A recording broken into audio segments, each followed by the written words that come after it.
Hey everybody, welcome to episode 250. I'm super excited because that's a lot of episodes.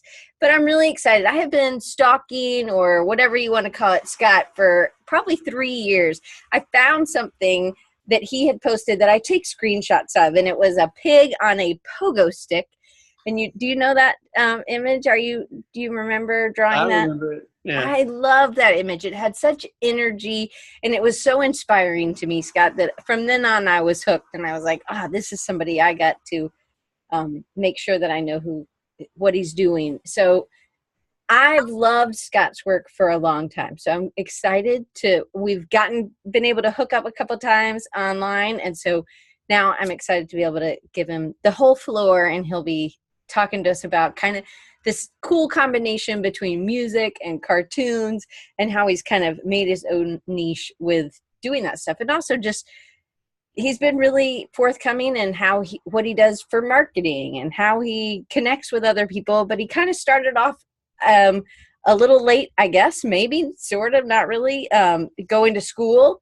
So you kind of have a non-linear path. And he also loves Apple computers. So we're going to hear, and Joey's here. Joey's from Hawaii.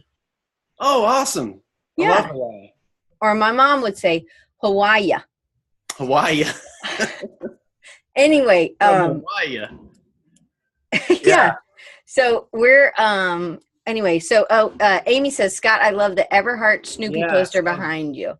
Yeah, me too. I'm a huge Charles Schulz Peanuts fan. So and you have a blanket. My blanket that I keep, because I'm cold natured. I have to wrap up sometimes, so I keep the Snoopy blanket that it's from Mall of America that I wrap up in.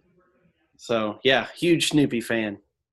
Well, I'm glad to have you. I love Snoopy too. I love Woodstock. He's probably one of my favorites. Mm-hmm. All right, so let's get started. Can you kind of give them a little bit about your journey, and you can make it as brief as you want it to be, but just, you had a love for Looney Tunes as a kid and watching cartoons on Saturday morning, right?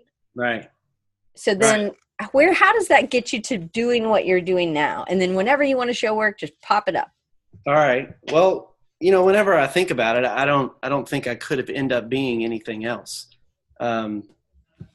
Just growing up when I did, there was Saturday morning cartoons. There were newspapers with comic strips, and that was some of my first memories of art, so to speak.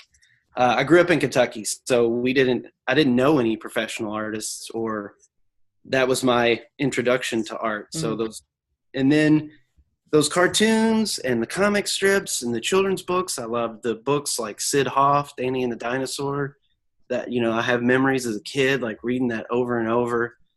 Cat in the Hat, Shel Silverstein. Those are all, those guys became my heroes.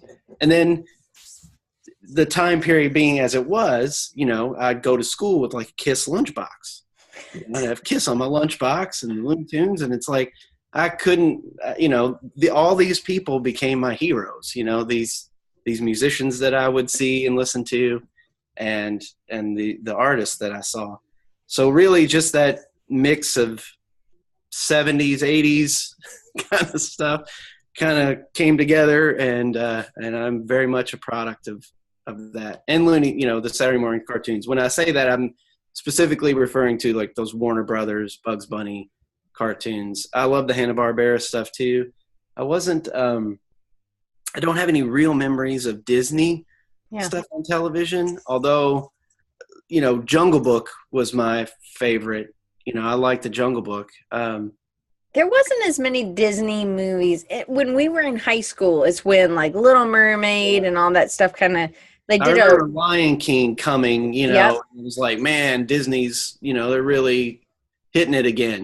Disney was great, but when I talk about cartoons, growing up with cartoons, I'm talking about Warner Brothers and like Charles Schulz. Did you ever watch Laugh Olympics? Absolutely. I loved that. Absolutely. Snagglepuss and all those guys in there. Yeah, I do. I'm trying to think. That was Hanna-Barbera too. So yeah, all that stuff. I loved it. Hong Kong Phooey, he was one of my favorites. I Yeah. still know the jingle, but I won't sing it for you. Oh, come on. So, just on a crazy side note, and hopefully nobody will ever bring this up for my husband, but one time we were on one of our first dates, and he started singing Overture Curtain Lights, and I was like, oh my gosh, does this guy know show tunes? Like, I was like, oh, like I didn't know him really well. I'm like, oh, do you like to go to the theater? Not that anything's wrong with that. Yeah. But if you know my husband, you would not have expected it. And he's like, what? I'm like, is that a show tune you're singing? And he's like, it's Looney Tunes. Yeah. It's the Looney Tunes theme song. And so from now on, that's been a joke in our family. So yeah. Anyway, so let's go. So you go to high school. What happens after high school? And were you drawing all during high school? I was drawing during high school. I went to 12 years of Catholic school. So when I got to high school, I was very much interested in art and music by that time. Those were it for me. You're a drummer, right? Yes, I started playing drums around age 10. I goof on other instruments too. I have a bass and I have a guitar. When I've done school visits, I've brought my guitar and played stuff try to get the kids, inspired. I'll play something while they're drawing or something like that, a little blues thing to get them going. They seem to really like it. But yes, I'm a drummer. And so by the time I got to high school, art and music were definitely my things. And they didn't allow, art was an elective. They didn't allow you to take that until I reached junior and senior year. So I took it junior and senior year. I got a medal for both years. I was top both years. I got a plaque somewhere, an old plaque for both of those years. And so I can remember my guidance counselor telling me, Scott, I have no doubt that you're cut out to be an artist. I have absolutely no idea what to do with you. So there was, I was interested in animation too. I don't have a problem with fine art. I appreciate fine art. You know what I mean? It's like, I appreciate it, especially when it's a real demonstration of skill. You see some of the artists and you're like, man, he's very skillful at what he was doing. But more often than not, it does nothing for me. And then the contemporary side, sometimes the same thing. It's pleasing to look at, but often it doesn't do a whole lot for me. So I kind of knew I was interested in like the commercial applications of art. Because you wanted to move people, or I loved the books and I loved album covers, so when, in cartoons. So if you had asked me at any one moment, I might've told you I want to be an album cover designer or a children's book illustrator or Charles Schultz or work on Looney Tunes. It would have been some in that spectrum. That was where, or the drummer for Motley Crue or something like that. I would have been in that wheelhouse all the time, But so in high school, I was playing in a band and was interested in music. And there was a school that was in Indiana, and they had I think they called it a commercial art program then. Graphic design seems like a new term to me, kind of. It was when I was growing up, I just heard commercial art a lot. So it was a commercial art program. It was expensive, and you just got a diploma. You didn't get a degree. And I knew if I was going to go back to school, then if I went to college, I wanted to get a degree. So I thought, I'm just going to play music for a while and see how that goes. And that didn't really go anywhere. It was fun. I love it. But we were high school kids. And after that, you're still kind of a high school kid. You're 19 and you're in Kentucky. So, so I just worked and kept doing art. And like, what were you doing for work? I worked at UPS for a while, a long time, about 5 years. I worked at UPS. And then during the day I did, odd jobs, stuff like that, play music, odd jobs. And I started doing commission work, kind of. I taught myself how to learn. Taught myself the airbrush. Mm-hmm. So I was doing airbrush T-shirts. I worked at an amusement park. I worked at Six Flags for a while doing airbrush T-shirts. I painted murals in elementary schools. I started a business doing that, where I was doing elementary schools and banks. And how did you know how to price your work at that point? I don't know, Diane. You just kind of go, this is what I would make if I was flipping burgers, and I would make more than that, I would assume, doing this. And you just kind of, and mostly I was dealing with, sometimes it was principals and stuff. A lot of times it was PTAs. So I would go in to the PTA, and show them my work, and they would have an idea. There's a wall by the library. It's 10 feet by 8 feet. And so I would just calculate the square footage and then think about how much I would charge, per square foot, to give people a ballpark, depending on how detailed it went, or that kind of stuff. If the wall was prepped or not, if I would have to rent scaffolding and rent a truck to drive it all there and all that stuff. So just kind of flew by the seat of my pants a little bit there. Just was like, But that's good. Like, you were entrepreneurial, you didn't let it stop you, and you clearly didn't have a mentor at that point. No, I didn't. I didn't have anybody showing me what to do. But I do. Entrepreneur seems big to me. Seems like a big word. Like you're this huge, suit wearing businessman, and that is so not me. But I do have a big desire, working for myself. I do enjoy, having that ability. I think it's funny. I get things you would never get to do otherwise. Right. I think it's funny because I don't think of an entrepreneur as wearing a suit at all. Well, that's good. When I hear it, I just think corporate. Yes, very corporate. And I'm not corporate.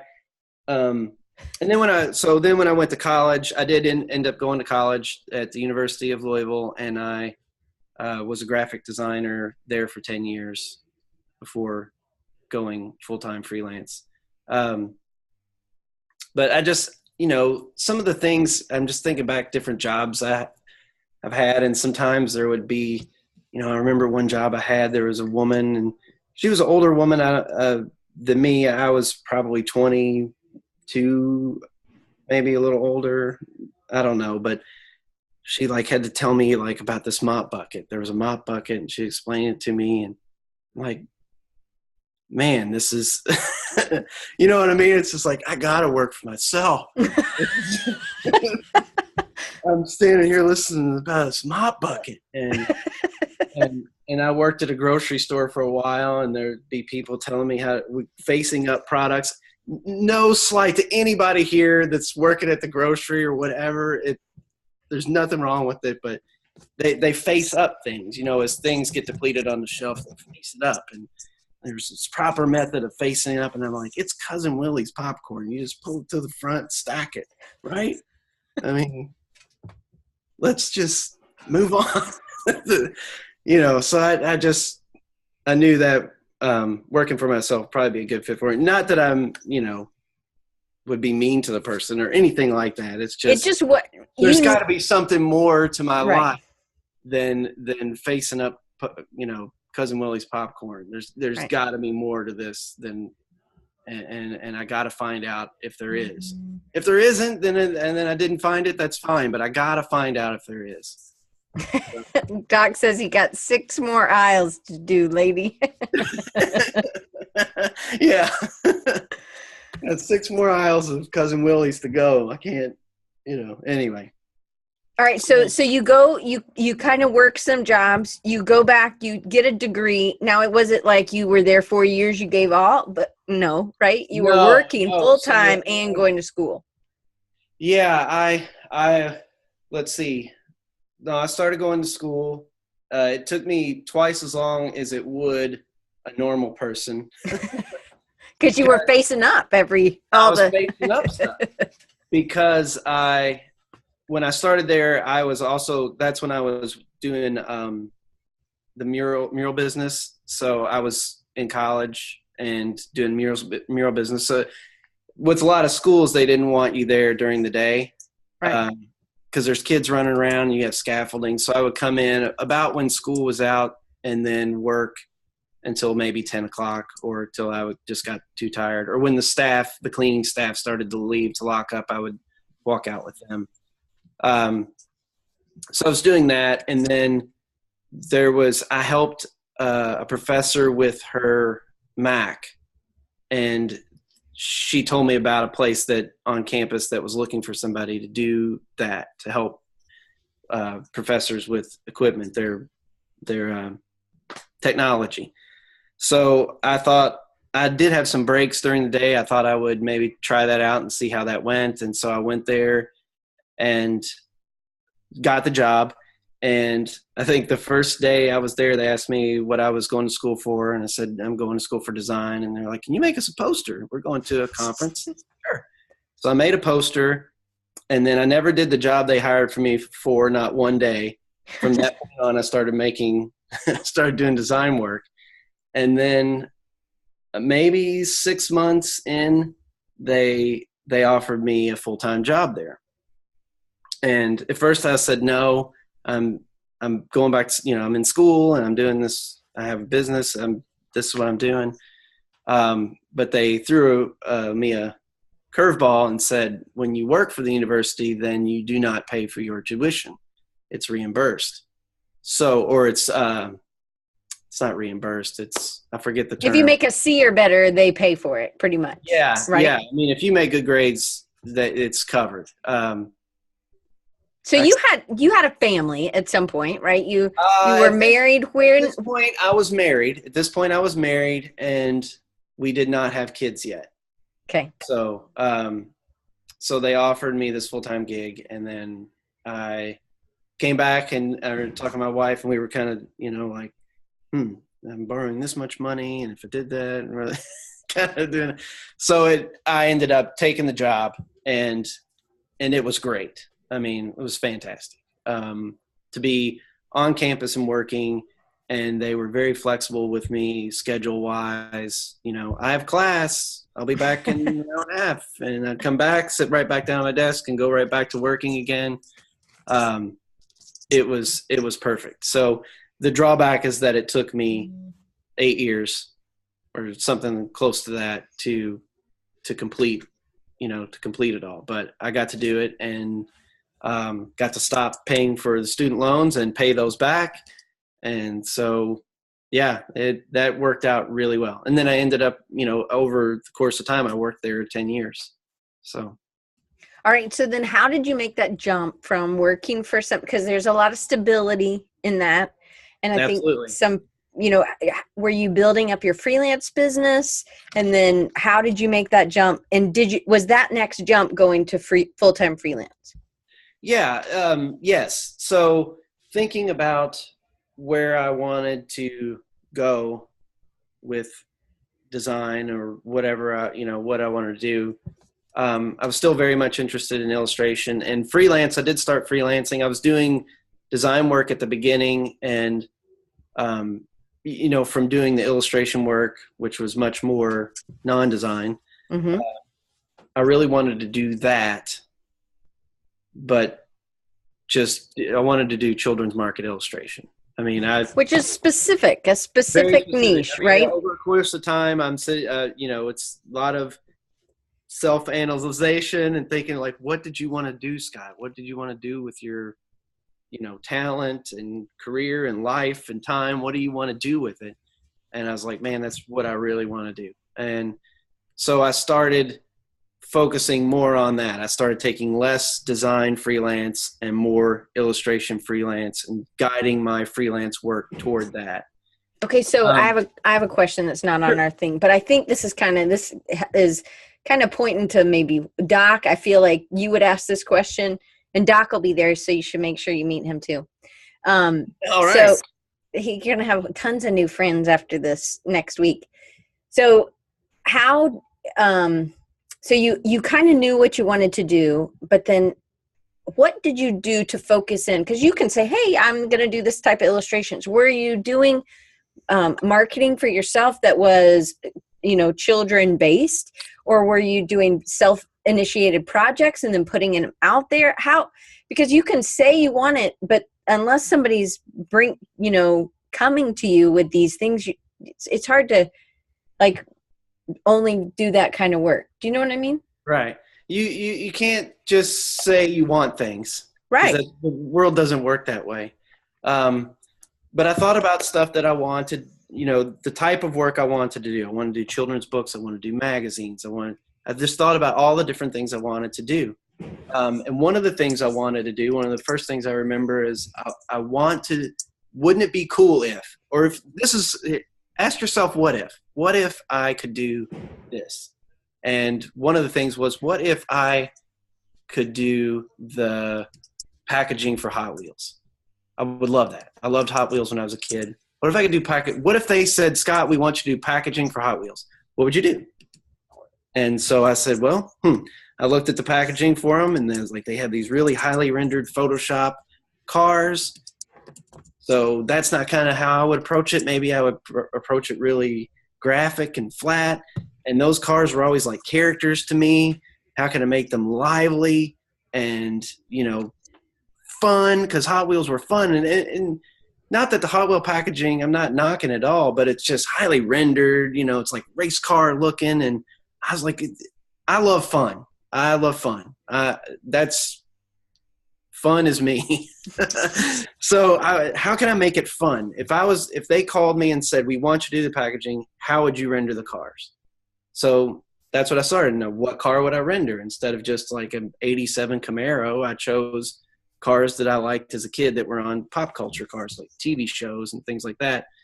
And it's like my childhood. If you look at that series, you sent me a bunch of those. I don't know if you want to pull any of these up or if you have them in your queue. I could if anyone yeah. So just in case my mom, I know for sure, has not seen that, Scott. So, okay. All right. So I love the A-Team. I love the Dukes of Hazzard. Those were some. The Doom Buggy, Speed Buggy, right? Yeah. I mean, there were all these. It was the Ghostbusters one. There were. Was that your cat? Yes. That's our cat Nemo. He's loud. He is loud. Okay. It's totally and yes. So Carlos says, did we grow up together? So it feels like, I mean, I remember, watching those. This is what everybody did. We would watch these shows, and then you would go to school and be like, oh my gosh, did you see what happened with BA on the A-Team? Right. So that's what I was into. So that's one of the first project I remember giving myself, and just, Mattel never called me, but and I didn't expect them to. That's what I started working on, just to put myself on that road. And then where did you publish that? Did you just put it up on your website? How did you get? I just started putting it on social media, I guess. I just shared it there and then put it on my website. Started working towards building up a website and doing that. Back in that time, I was hand coding my own website, and then somewhere I heard of something called Squarespace that does all this stuff, and I was like, yes, let's do it. So I've been using Squarespace for years now. I love it. I'm a big fan. I just pulled them up so that they could see them. I can pull them up too if you want. No, I got it. And then I didn't know what this one was. This is just what it's a Pizza Planet truck from Toy Story. Oh, I gotcha. Yeah. Wayne's World. I loved that. Jurassic Park. Mm-hmm. Then Kit, of course, Carlos already said that one. Back to the Future. I think so. They only let you do 10, so I was trying to put them together. There was another. I have more. Here's some more. So then I tried to put ones together. Oh, boogers. Wrong way. Sorry. Yeah. So anyway. This is just me. Then I called it Pop Wheels, obviously pop culture, Hot Wheels. And then I just kind of So that's how I would, at the time, if I would have been asked to do a project for Mattel for Hot Wheels, that's what I would have pitched to them. So that's that's how I started. So what would I do now if I wanted to do something else? Then I would just give myself that project, give myself some parameters. So with that Pop Wheels ones, I tried to do it, and you can see I broke the rules a couple times, but if you look through there was no gradients, all flat shapes. They all had to be off the ground, kind of animated and, lively. So it was kind of, and they're all in that 3/4 up. So it's kind of like, those were like the rules that I set for myself. And I made a list of about 100 cars. I think I've done 20, but Wow. I made a long list of all the ones. There's so many I want to do. And occasionally people will send me a note, or I remember I have an illustrator friend named Luke Flowers who saw. He'll be there too. Yeah, he'll be at Creative South. He saw Mad Max, and then when they redid it, I guess, and he said, "Man, you would kill those cars. You gotta draw those cars from that movie." So yeah, that's kind of how that started. That's one of the first little projects I gave myself, and that ended up getting an award from AIGA. So there was a judge from Etsy and a couple other judges. So that was pretty cool to get an award for just a project that you gave yourself. So Doc says, what category did you enter that? It was in illustration. Okay. Illustration. Mm-hmm. Good to know. All right. So sometimes working, so this is after you kind of work for yourself. So, back to that question of kind of making that leap. How much freelance work were you having before you said, "Hey, honey, is it okay if I quit this job at the university and go full-time just working for myself?" Or was it just like more, you seem like a planner, or your wife seems like a planner, maybe. I don't know. She is a planner. I just jumped into it. I wanted to give it a shot. I wanted to, the university job, not knocking it at all, but it was kind of a dead end job. I was a single designer. There was no one else there, in terms of design. And I would have been that for eternity. There was no moving up. There was no growing into anything else. It would have been that for the next 10 years.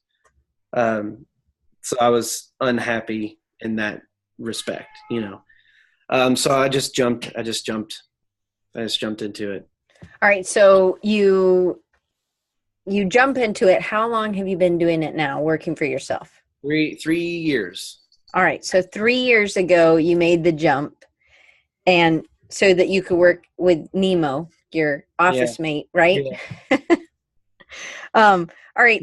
We found him. That's why I named him that. Oh, that's good. We've had him. I think he's 12. Oh, wow. That's awesome. Okay. So sometimes working in an industry that you have so many dreams and aspirations or ambitions towards, sometimes it can lose some of its magic. Has that happened, or how do you make that so it doesn't happen? Because you've worked for Highlights. I remember Highlights as a kid. I loved that magazine. I don't know if I ever read anything in it. I wasn't a big reader. If it had pictures, I read the pictures. And maybe the instructions of what I was supposed to do with the picture things or whatever. But has any of that, it seems like you're still really engaged in that industry. Yes, it has not lost the appeal. And that's, I love it. So I think if you love it, it's not gonna, maybe it would lose its appeal. I don't know, but I loved it. I do love it. I knew I wanted to do it. That's one of the reasons why I chose that particular thing, because I feel like I'd never retire from it. I just keep, as long as they keep calling me and letting me draw for kids, and I keep going to schools and goofing off with kids, then I'll do it. I'll never retire from it. I love it. Absolutely. Okay. I feel the same way. I just want to die one day at my desk, maybe. Yeah. Like that would be ideal. Just like Charles Schultz. Right. He went right up to the end, just like that. All right. So what has helped you stay tapped into that inner child? Because you talk about this a lot, either in other interviews or when you and I have talked, you're just like, I'm just a big kid. So, and you mess with your children, you have 3 kids. Yeah. But then you go to schools that aren't your kids' schools. And you were telling me about going to lunch with these kids. You were doing a kind of whole day thing at the library, and you just hadn't gotten to the 2nd grade class yet. Can you kind of tell that story? And then how do you, so part of the fun of being in this job is that you can do school visits, and you'll get contact through school visits. So it was a local school, and I was there for the day. And I've said, if you're ever in a bad mood, go have lunch with a bunch of like 1st or 2nd graders. You just can't be in a bad mood after that. They're just, everything is exciting. It's just, we're having corn dogs today, and I opened the milk on my own today. It's just, everything's exciting. I love it. But I chose just to eat the school lunch in the cafeteria. And the librarian that hired me, she offered, do you want to come have some quiet time in the library? And, no, I'm okay. I'll just eat lunch here. And I sat at a table by myself. But it didn't take long, a few minutes. There was kids, sitting there, and they were trying to figure out whose dad I was. And I kept telling them that I was a new student there. And it was my first day, and I was actually a 1st grader there.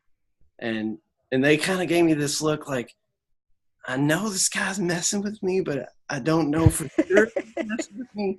And they're like, but you have a beard. I'm like, this is a disguise. I'm kind of shy.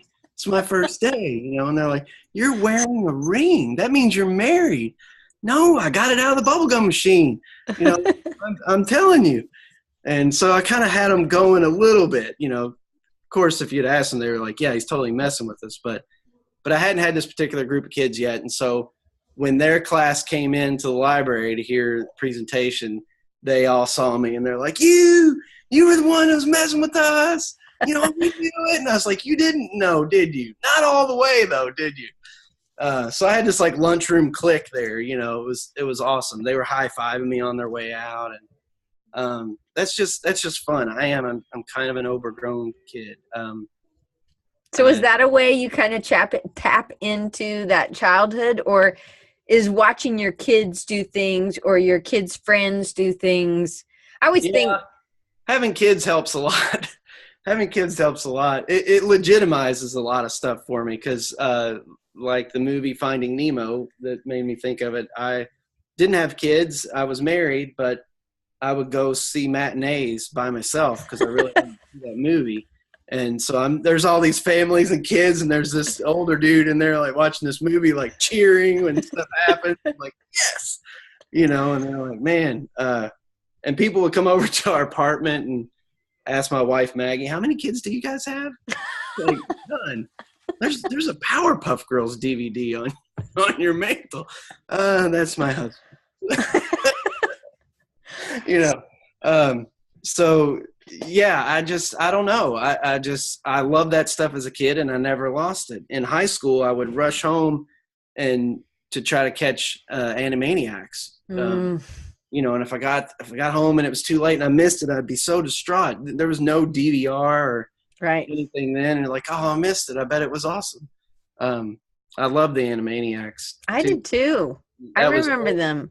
Oh, so funny. Just so well written, so funny. They're in a mall, and Dot's going up the escalator, and you see a little lingerie shop called Freudian Slips. All those little things in the background. I used to just watch all the background stuff because they would have so many little subtle jokes in there, and I just thought that was so fantastic. So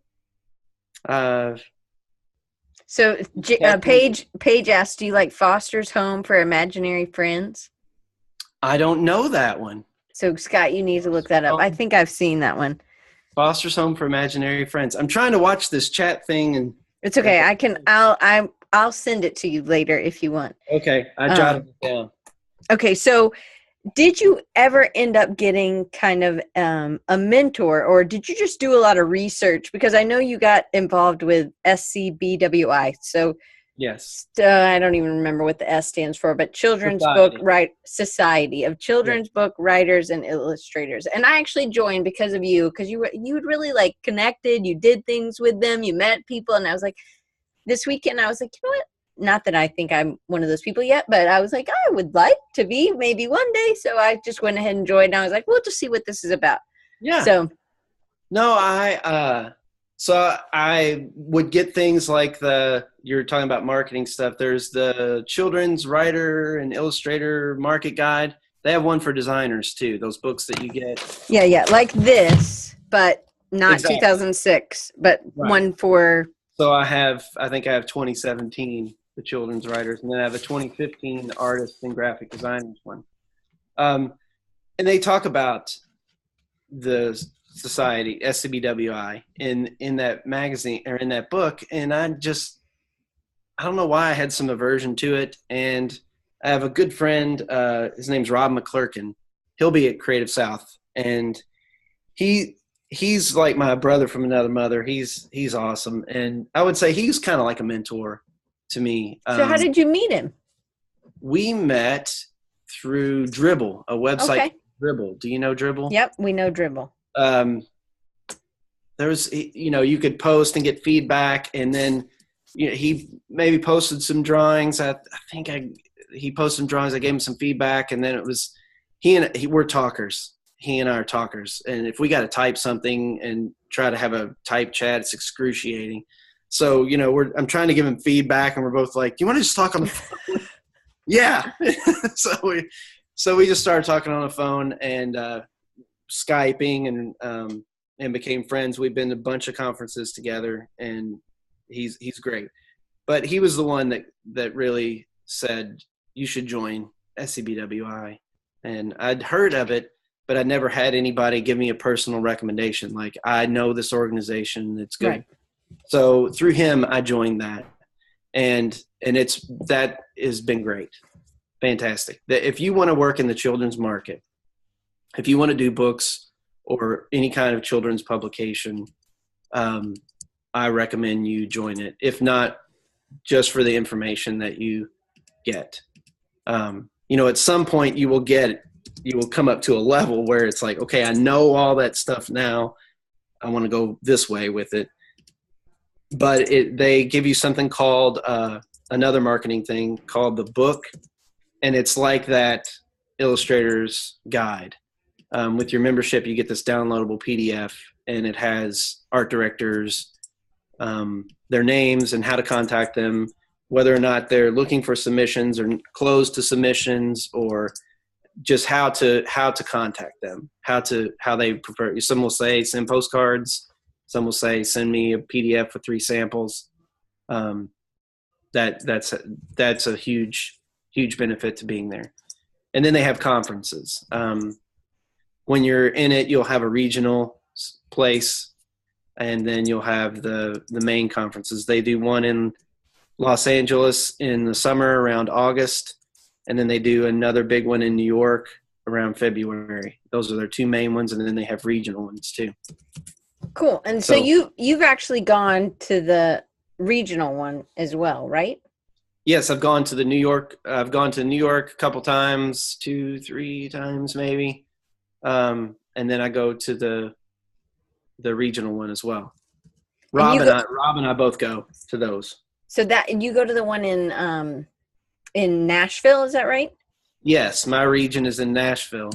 So Rob McClurkin lives in Atlanta, around Atlanta, Georgia, and he's not in my region, but you can still go to another region's conference. So you can look on their website and look at who's speaking and what kind of things are going to be discussed, and you can go there and you can get a portfolio review, like a one-on-one from Like this past time, I had one from a guy from Simon and Schuster, a well-known guy who used to work for Jim Henson. Cool. So I got to meet him, and he gave me feedback on my work. And it's like I think it's $40 or something like that for a review. That's nothing. And yeah, it's a short review, 20 minutes. It's hard to give you a lot of thorough feedback in that time, but it's definitely worthwhile to get. But it also gets your book in front of somebody that may know somebody that it would be a perfect fit for, or you're just making a connection in the industry. Absolutely. And in that respect, it's worth every penny. So I highly recommend that if you're looking to work in children's market, for sure. All right. So you and Rob talk, you get to talking on Dribble, and then now you start a friendship where he's outside of Atlanta and you're in Kentucky, and then you guys will meet up at these conferences. So how did you go to any other conferences, or was it mainly just this conference? I've been to they've had some workshops through SCBWI that I've gone. And yeah, so I've been to other things, but in terms of like me and Rob hitting something, it's one of those bigger ones that we'll go to. So what would you tell somebody who's trying to break into this industry? Would you tell them anything else to do to get started? Yeah, I would say think about not just the industry. I mean, illustration is a big industry, but what markets do you want to be in? Do you want to do illustration for beer labels? Do you want to do children's books? What are those things you want to do? And then sit down and go, well, what if I did one? Like, what's your favorite beer? Like, if you was going to do it. Right. Show it, actually go through the stuff and do it. Give yourself a project. That's how you build up work. That's how you can prove that you can do it. I mean, the art directors, they, I would say it's not hard to get into illustration. It would be hard to get into the market because those art directors have illustrators that they use all the time that come through for them, so why should they hire you if they got this guy who does a great job every time, delivers it on time? Right. So how do you break in? So like, how did you get your job at Highlights? I mean, which is, the first time they asked you. So me and you talked about this a long time ago. Yeah, he found me, the art director there found me through Twitter, I think. Okay. So just being active and posting things. Yeah, and I think in his case he was looking for he was trying a pig on a pogo stick. I'm just kidding. Yeah, I think he was trying to shake up the magazine a little bit, to kind of push it a little bit and see what he could do with it. And so I just think it was a kind of like he saw something I did at the right time, and and thankfully he's come back. He hires me, fairly regularly. I was in 6 issues in 2017, so half. You have a 50-50 shot of finding something I did in them. And I just that was kind of one of those things. It's if you're not putting your work out, if you're not sharing it, not that you should share everything, but if you're not putting your work out so people could see it, they'll never know who you are. So I think the first step was just like, let them know you're here, let them know that you're what you do. And then the next thing would be prove to them that you can do the work. Show them that you could do it. If I'm an art director and I just got something from an editor for a children's book and it's about this, goat who rides a motorcycle, and this funny story about a goat who rides a motorcycle, and then I just happen to get a postcard from you with this funny goat drawing on it. I don't know who you are, but man, the timing of that is right. This guy can draw a funny goat, and I need somebody to draw a funny goat. I'll go at least go check his work out. I'll go check him out, and maybe I'll contact him and talk to him and see how it's going to go. Otherwise, I'm going to use this other lady I know who can draws beautiful goats, Right. and I'm going to go with her, so it's, I think it's showing up and letting them know you're there, being a professional, and proving that you can do the work. So, and you can do a lot of those things on your own. Do you think being a designer has helped, just knowing what parameters are, and maybe it takes some of the guesswork out because you have been on the other side? Absolutely.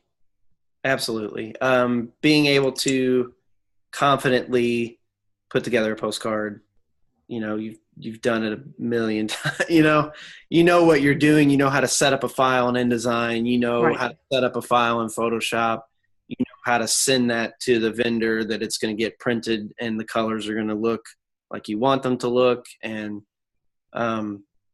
yeah, absolutely. That's helped, just for sure. So Carly has a question I think is a really good kind of marketing question. She said, were you hashtagging in a particular way to get found? Say you did the goat on the motorcycle kind of thing. Would you hashtag that as fun goat, funny goat, goat riding motorcycle? Motorcycle, you know what I mean. I don't know. I don't know if I'm not an Instagram expert, so I don't know how I would.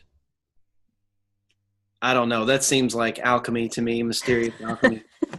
It is. It changes too often. Yeah, and it would be easy to get caught up in all those things. I think I would just back it up to, I would just try to make the most badass goat or whatever it is I could make at the time, and worry about that. And then, but I do think there's something to figuring out social media, and I'm reading a book right now. That's a good question, because I'm reading this book,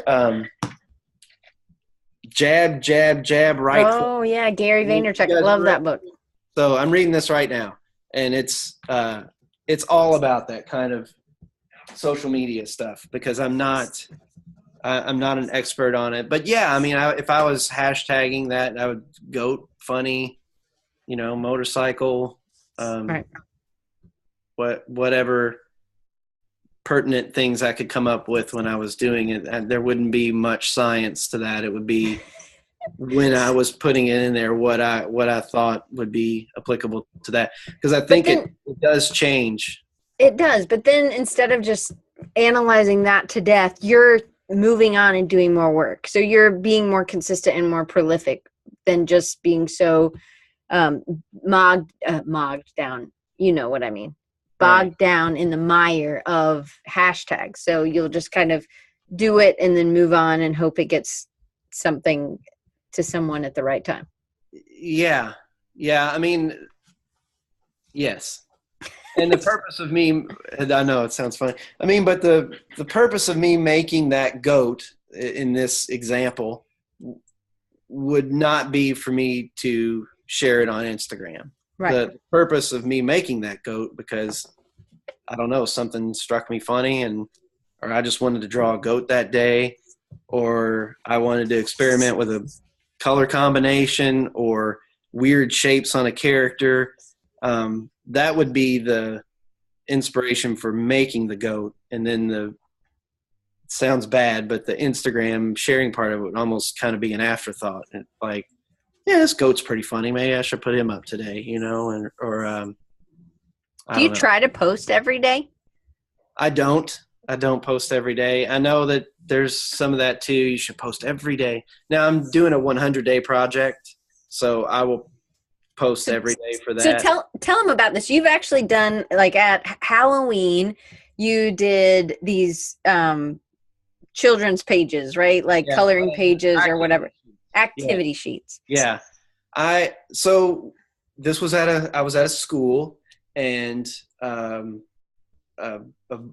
talked to a little boy, and he said, "Hey, me and my dad were on your website the other night. We were checking out this, I forget whatever image." And I don't know why it didn't hit me before then, but I'm like, oh crap, kids are coming to my website. Because you're thinking like art directors, people that's going to hire me are going to come in, or somebody that's going to buy a print. That's who's coming to our website. And I was like, kids are coming there. I don't have anything for kids. There's nothing. I mean, they can look at my work and stuff, but they're not going to read my process blog, or it's just like, I don't have anything on there for them. I was like, well, that sucks. I got, what can I do for kids that come into the website? How can I make it fun for them? And just, I love those books that you would get when a kid, these big, thick books, and had mazes and puzzles and coloring stuff and all that. And one of my dream projects is to one day, Red Lobster, somebody's going to say, can you make us a kids menu that they can color? And it's going to have these crazy, funny lobsters on it. And I'm going to be like all over it. Yes. So it's another one of those things. Well, could I do that? Can I prove to myself that I can make these sheets? So I just made, I started making a few of them around Halloween, or I did them for Shark Week. Because you love sharks, because you're also a diver. Yeah, I love sharks. And so that's how it started. I put those on there. I started because I wanted to have something on my site for kids. And I made them around these holidays. And I've, now I've gone into schools, and the school I was recently at, the principal said, we love those sheets. We share them in our newsletter every month for the parents and kids to go get the new ones.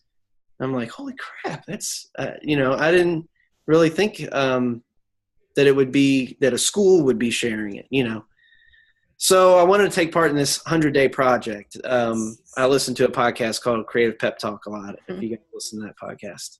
Mm-hmm. And he spoke on there about the 100-day project. And so I'm going to give it a shot. I'm going to make 100 activity sheets. Different. You got a book there. And post them every day. I'm trying to figure out how I'm going to do this while I'm at Creative South. But I'll figure some way. I have a portable scanner. Do you want me to bring it? Yeah, I may cheat a bit and put some in the bank, so to speak. Like make about 5 or 6 of them up and just post them while I'm there. Just so I can keep that up, because I really want to go to the 100th day, and like I did it, 100 activities. So that's why I did that. That was the inspiration for that. And that's pretty cool. So I like that a kid and his dad, and you had never even thought that they would. So can you just, I know we're out of time. That's how bad I am, Diane. It's like, that's how terrible I am sometimes with. But I think we're all like that. We get focused, and that's our audience, is just these art directors. But really your audience is the kids. Your audience is the kids that are looking at your stuff on highlights, or that are looking, and we get so caught up in the marketing stuff or the art director, or getting that next job, that we lose touch. So I think it's pretty normal, and I'm glad to know that you do that too. So yeah, I definitely did. All right. So we aren't anywhere near done, so we'll have to do a part 2.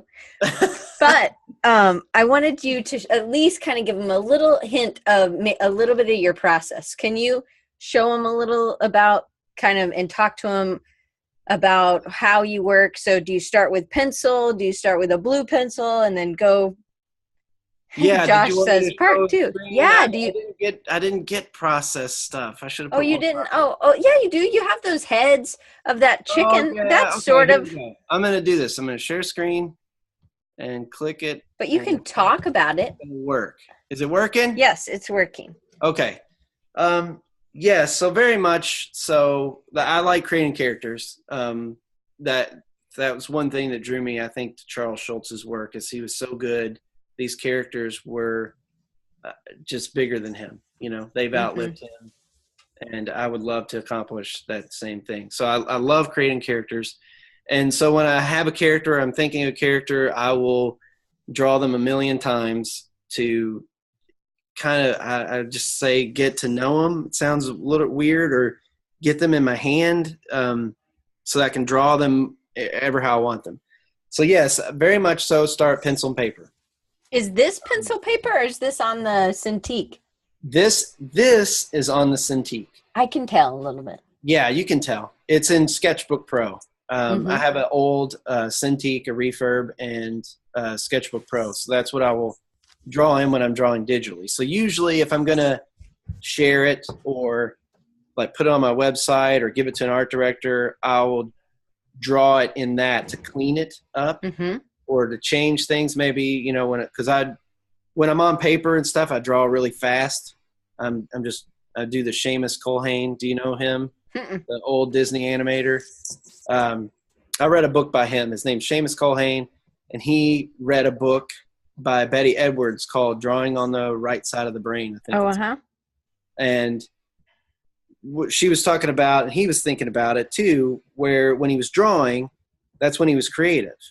And if he stopped and analyzed this drawing, like maybe that's not a good one, or I should change this pose, or I need to erase this part, then he felt like he was switching over to the other side of his brain. Like he can't play the basketball game and referee it at the same time. So he started just drawing as fast as he could to not let himself analyze too hard what he was drawing, and he never erased. If the drawing wasn't working or he really, I don't know, messed it up or whatever, he would just take the paper and throw it and keep going. He did that. So after about 2 weeks of trying this out, Walt Disney walked up to him and said, I don't know what the heck you're doing, but keep it up. Your drawing has improved 10 times, you know, since just from 2 weeks ago. Wow. And so he was like, I've got it. This is what I'm doing. So that was his thing. He always drew really quickly, tried not to analyze it too much. And so I've kind of tried to adopt that, where I'll take a blue pencil or a different color pencil and draw quickly, just lay shapes in or try to capture the pose. And then I can come back later with my regular pencil and kind of, this is the line that I think I want. And this, I can analyze it later, but just try to get energy onto the page first before you start thinking about the, you know, all the particulars. Right. So yes, this one is done on the Cintiq, and this was a little chicken character, and I just try to put him through different paces, you know, eating something disgusting, or you know what his back of his head would look like, him laughing, looking, stuff like that. This was a little dizzy gator. I took a trip to New Orleans. And that's the birthplace of jazz. So he has the bent trumpet like Dizzy Gillespie, and the little hat. So this is like a Dizzy Gillespie inspired New Orleans gator. So this was kind of laid quickly down sitting at the airport. This is another little character, a little girl that I was working on. So same thing. I'm just seeing you could see her hands. Really. So does she have a name? Because she was the one with the koala, or she sort of looks like that girl. Her name's Falafel. And she's kind of a bossy, opinionated little girl. I could tell by how she was treating that koala. Yeah, she has a pet koala, and he likes mega lollies, and she doesn't want him to have the mega lolly, the giant lollipop. So, yeah, I'll make up little stories. Right. So the shark. So why? So a lot of people are divers, but they don't necessarily really like sharks. So what's the fascination to sharks? I don't really know. I just remember being a kid, and you know, I think a lot of little boys like sharks, but I was really into them for some reason. I remember my librarian in school, Mrs. French, telling me that, Scott, you've read all the books I have on sharks. Perhaps you should pick another subject. You've read them all. And so I don't know. I wanted to be a scuba diver. I got certified to be a scuba diver. I had a video. I don't know if we want to do it. Yeah, show it. Because if we're running out of time. But can you guys see it if I show it? Yep, I think so. Pull it up and just play it. Yep. It's going to be small. Can you guys see that? Yeah, can you make it bigger though, in the corner? Yeah. I'll play it. So, I'll turn. Ooh, that's a big turtle.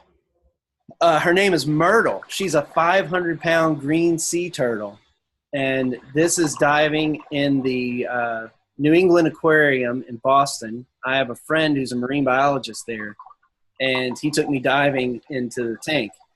And you know, in the wild, these turtles are protected. You wouldn't or I wouldn't go up and bother them at all. But Chris knows her. She's been in the tank for years and years and years. And he said she loves to have her back rubbed with a shell. He said, so if she comes over to you, grab a shell and rub her back, she'll love it. So this is just a little that's cool. Little video of that. And then he'll pan up in a little bit. There are 3 pretty good sized sand tiger sharks circling above us as we're down here, and that's kind of cool. When I've shown this to kids, and my kids, they freaked out. They're like, "You were in the water with shark?" Yeah. But yeah, I love it, and it's a lot of fun, and so yeah, I get some inspiration from that too. He'll pan up here in a little bit, show these sharks. Maybe here they go. Just so you can see a shark. Ooh. Here they come. So I guess they're fed regularly. They are fed. He feeds them. So yes, they're fed. They're fed daily, or maybe hourly. I don't know. He feeds them. That's good. So yeah, I love sharks. And then this is a vampire squid, which is a real animal that I found out about, and thought it would be cool to have a character that is a vampire squid. He goes along with the shark. They're nemesises, or so. That's awesome. So that's a little process, I guess. Oh, here's some more. I got more stuff. So now that looks like paper, maybe, or is that the Cintiq as well? This is still the Cintiq, or maybe this is paper. This might be paper. This was for a book cover. So, sometimes a sketch is kind of loose, and like the chicken, it's just kind of a loose sketch, and this one's kind of a little more rendered. It was for a book cover. So with this, I would start figuring out, I blacked out some areas because I knew there was going to be text there. So that's where the design comes in. And this is, you've already seen. This is a dog that plays the blues. So you incorporate a lot of your love for music. A lot of your characters end up having kind of music. There's music in there. Yeah. I mean, this character was inspired by, I like Stevie Ray Vaughan, and the hat and the vest and the little soul patch is Stevie Ray Vaughan. And then the guitar is Bo Diddley, if you know Bo Diddley. Mm-hmm. He always played that red square guitar. So that's where I kind of got some of his characteristics from. You know what I think's always funny? It's like nobody has on pants. Yeah. It's like, oh, they got the vest and the hat, but right. Forget about pants. I mean, I think pants would be the number one piece of clothing. Well, funny story. I did a thing for highlights, and I was drawing pigs, and I drew, it was a fairy tale kind of thing, and I drew up these pigs. They were the main characters, and did this stuff, and I sent it, and the art director, he came back, and he's like, your pigs aren't wearing any clothes. I was like, oh, okay, pigs. He's like, put some clothes on the pigs. So anyway, I redrew it, put it on there, and I sent it back, and he sent it back again. He's like, they're not wearing any pants. I just had this shirt on, and he's like, put some clothes on those pigs, man. It's like, I don't know where I'm at. All the pigs are naked, I guess. I didn't really think about it. He's like, your bears got clothes on. Your pigs are naked. Their legs are shorter. One time I drew I have a doggy daycare. It's one of my clients. And so I was like, oh, well, we'll do bathing suits, because they'll do like a water. They have pools and stuff. And I was like, it'll be like an 8-piece, like the covering all their nipples. Yeah. And my client was like, what is that? I was like, well, they have 8 nipples. We might as well cover them all up. Yeah. She's like, no. I was like, okay. No. But I thought it was funny. People bathing suit. I think it was funny. Yeah, and then I have this one. This was just a fun, I don't know. This is just for me. It's what is it? Daryl Heckle and Jekyll Oates. Oh yeah. So it's Heckle and Jekyll, Daryl Hall and John Oates, whatever. Yep, Daryl Hall, John Oates. Yep. Hall and Oates is Heckle and Jekyll, and then I chose some like '80s Miami Vice colors. Yep, you totally look. I love it. One of those things you're like, oh, this is funny. I did this at lunch one day years ago, but I thought it was funny. It is funny. So it's kind of combining using your humor, using your love of music, using your love of cartoons. So we didn't even get to talk about 311. We'll save that for part 2. Okay. Is that okay? Yeah. So we have like 5 to 13. So is there anything that we should be looking for, like at Creative South or after Creative South, that you're... Look for my 100-day project. Okay. Are you just posting that on Instagram, or is that on your website also, or what? How is that? I'm posting it on Instagram, but to get the actual sheets they're free. You can download the sheets and, color them with your kids or share them with other people. They're on my website. So you just scottsoeder.com/fun. And that's where they are. So, and I should note that they won't all be up there. I'm not going to stack 100 sheets up. So as I'll let them maybe get 5 deep up there, and then I'll switch them out with the other ones. So if you see one you like, download it, because it might not be there. Do you think there's a book in there somewhere for you, like that you would sell on your website that would be these coloring books?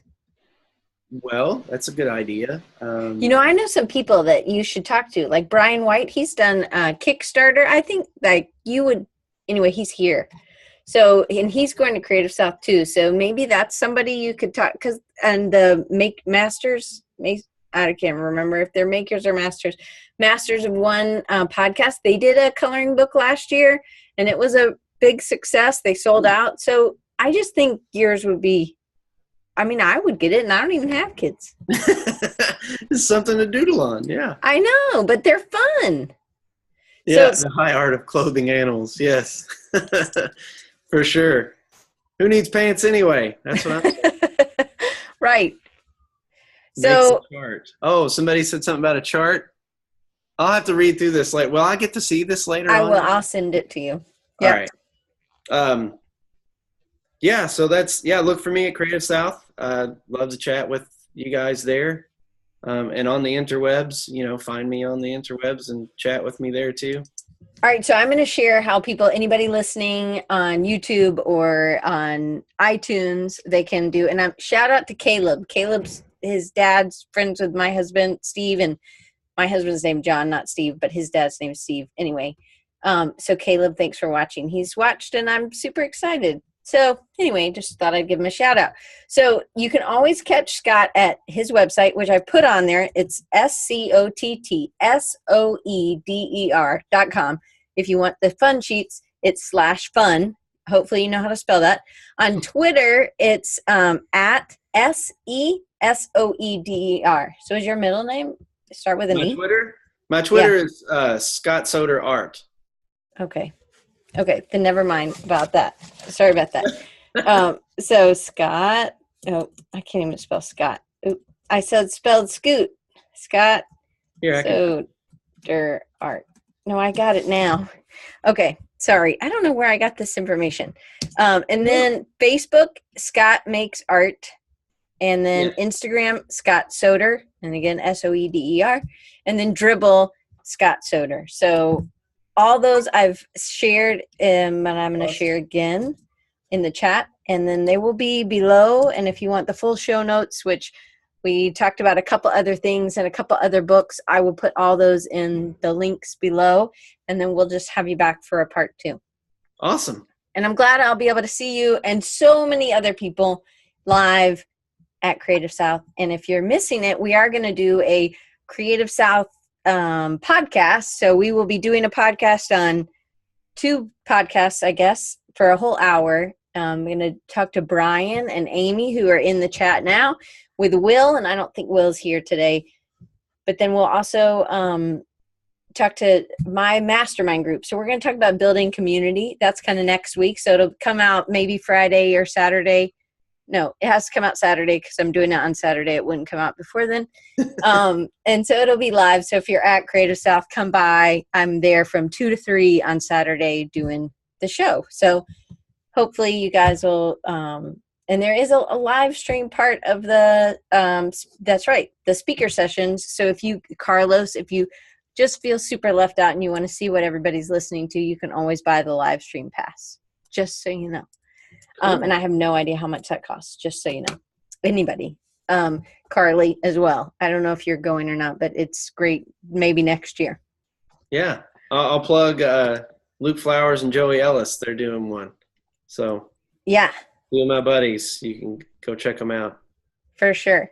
All right. Well, guys, we will see you not live next week, but the week after. We kind of always do a recap. And so it'll be a recap from me to everybody of Creative South and what I learned, and hopefully I'm still vertical and will hopefully I haven't passed out. So that's right after, and that's tax week, I think. So hopefully everybody's getting all their taxes done. Yeah. So, but if you ever need me, you can always email me at diane@rechargingyou.com. Feel free to give it a like, a thumbs up on YouTube, and rate it a 5-star or 4-star or 3 or whatever. I'm happy to get any kind of reviews. So I'll email you back if you email me, and I will see you guys in a couple weeks. Sounds good. Thank you.